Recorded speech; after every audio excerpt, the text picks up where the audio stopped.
economista que se da cuenta de que cualquier economía se va rigiendo por un gran ciclo, el cual tiene la duración de unos 50 años aproximadamente. El gran economista Nikolai Kondrativ llegó a la citada conclusión tras darse cuenta que la economía norteamericana, comprendida entre los años 1780 y 1926, verificaba su teoría, con lo que incluso se atrevió a predecir lo que parecía en un futuro relativamente lejano. Cada ciclo se compone de 4 fases destacadas y diferenciadas. Fase número 1. Primavera, fase de crecimiento inflacionario. Entre los economistas de los ciclos económicos está muy desarrollada la idea que supone que la inflación es una parte inevitable del crecimiento. En esta fase, el crecimiento comienza a partir de una base económica deprimida y se expande en formas de espiral, de incrementos cada vez más altos. La interacción de los participantes dentro de la economía genera riqueza y ahorro, y la producción de equipo de capital a acumular para el futuro. La expansión de la producción y la prosperidad hacen que los precios suban y el volumen aumentado de bienes exige del dinero una velocidad mayor. Y de este modo se genera una estructura de precios más altos, lo que le da inicio del proceso inflacionario. Históricamente, la fase de crecimiento necesitó de 25 años para completarse. Durante este tiempo, cae el desempleo, los sueldos y la productividad aumentan, y los precios se mantienen relativamente estables. Fase número 2. Verano, periodo de estanflación. Finalmente, el crecimiento exponencial llega a su límite.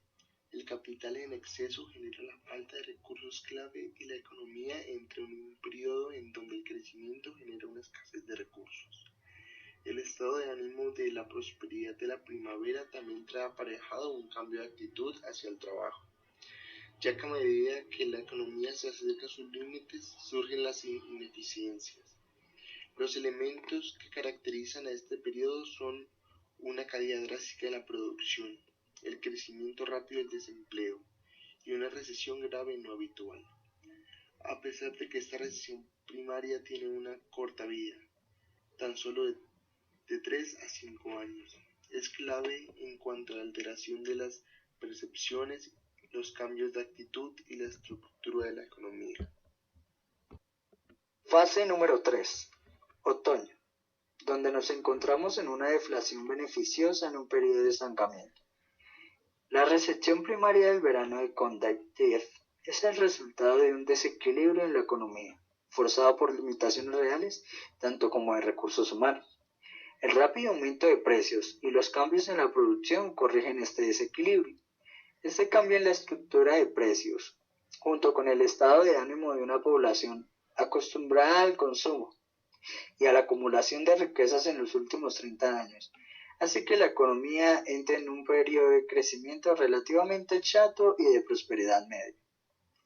El crecimiento de la economía se concentra en el consumo, a diferencia de la primavera donde se concentra en la producción. Este periodo de estancamiento suele tener una duración entre 6 a 10 años y se caracteriza por un crecimiento selectivo de la industria, el desarrollo de nuevas ideas y de fuertes sentimientos de prosperidad, que nos lleva a una sensación de euforia. La euforia por el consumo, producto de sensaciones de prosperidad, genera un rápido aumento en la deuda. Esto produce que el consumo de riquezas que va más allá de todos los límites prácticos y finalmente la brújula explota, la economía cae en una depresión grave y prolongada. Fase número 4. Invierno, donde hay una deflación que nos conduce a una recesión y posteriormente depresión. Los excesos del otoño generan el colapso de la estructura de precios. El agotamiento de las riquezas acumuladas hace que la economía entre en un periodo de grandes ajustes. Generalmente, la depresión conlleva a un colapso de 3 años, seguido de un periodo de 15 años de ejercicios deflacionarios. En el invierno se produce las depuraciones y las depresiones son consideradas por Kondrativ como los periodos de limpieza que permitan que la economía se reajustará después de los excesos anteriores. Así se iniciará el desarrollo de una base para el crecimiento futuro. Las crisis económicas hacen referencia a un periodo de escasez en la producción, comercialización y consumo de productos y servicios. La economía es cíclica, es decir, combina las etapas de expansión con las fases de contratación. Estas fluctuaciones sucesivas se conocen como ciclos económicos. Estos principios permiten afirmar que todo descenso culmina en un ascenso y viceversa. Las 4 grandes fases de un ciclo económico son el ascenso, el descenso, la recesión y la reactivación. El sistema económico capitalista era un delicado y entretejido mecanismo en el cual cualquier perturbación se transmitía rápidamente y con efecto acelerador a todas las partes. Para muchas mercancías, el precio se fijaba según el libre juego de la oferta y la demanda. Había una gran división del trabajo por zonas, por lo que grandes áreas vivían de la producción de unos pocos artículos especializados. Una gran cantidad de la producción estaba financiada a través del crédito, de promesas de pago en el futuro. El sistema se basaba en la mutua confianza y en el mutuo intercambio. El prestamista pensaba que recuperaría su dinero y el prestatario pensaba que podría pagar sus deudas, por lo que se generaba incontables círculos de interdependencia mundial. Los 5 años siguientes a 1924 fueron de prosperidad. El automóvil se convirtió en un artículo de producción en serie y su uso incrementó la demanda de petróleo, de acero, de caucho y de equipamiento eléctrico. Implicó la construcción de millones de kilómetros de carreteras y provocó la creación de profesiones secundarias. Además, la popularidad del cine y la radio repercutió en todas direcciones, pero la prosperidad fue más fuerte en Estados Unidos, donde la gente pensaba que sería infinita, pero en esa prosperidad había debilidades e imperfecciones. Estas, sometidas a presión, darían origen a que toda la estructura se paralizara. La expansión estaba financiada por el crédito.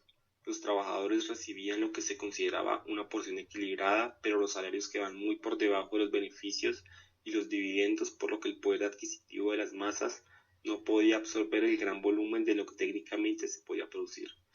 Pero la década de los 20 fue un periodo de presión para la agricultura, porque los granjeros no podían pagar sus deudas ni comprar artículos para garantizar el funcionamiento del sistema. Además, la Primera Guerra Mundial había reducido a la quinta parte de los campos europeos de trigo. El precio aumentó y los granjeros americanos aumentaron sus superficies cultivables. Para adquirir tierras a precios altos contrataron hipotecas que no podían pagar.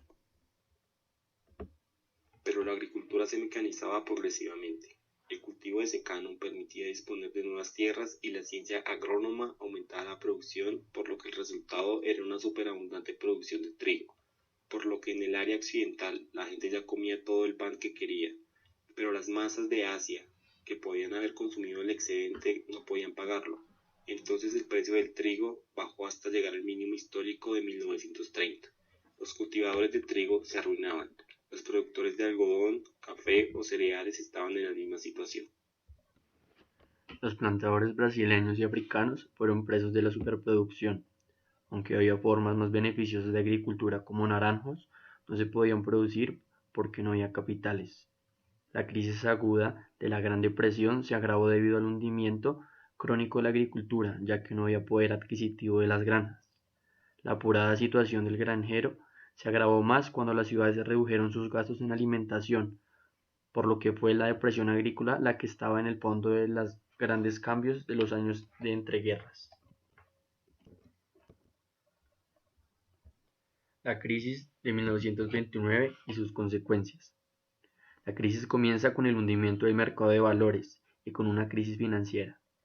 Los precios de las acciones eran ascendentes gracias a la expansión. A principios de 1929, los precios en las bolsas europeas comenzaron a debilitarse, pero la crisis real se produjo con la caída de la bolsa de Nueva York. Sucedió en octubre de 1929, cuando los valores se habían elevado a alturas enormes, consecuencia de una gran especulación. En los Estados Unidos, gente corriente compraba acciones con fondos de préstamo. A veces llegaban a tener 5 o 10 acciones que les correspondían a la suma del dinero propio invertido de ellas.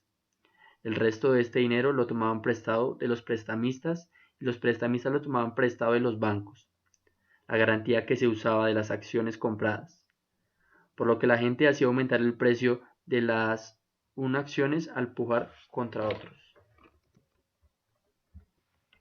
Además disponían de enormes fortunas teóricas, pero si los precios bajaban, los propietarios se veían obligados a vender las acciones para devolver el dinero prestado, por lo que la debilitación de los valores de la bolsa de Nueva York implicaría incontrolables olas de venta que hundiría el precio de las acciones.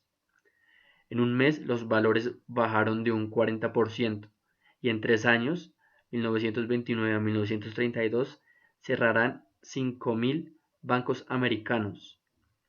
La crisis pasa de las finanzas a la industria de Estados Unidos.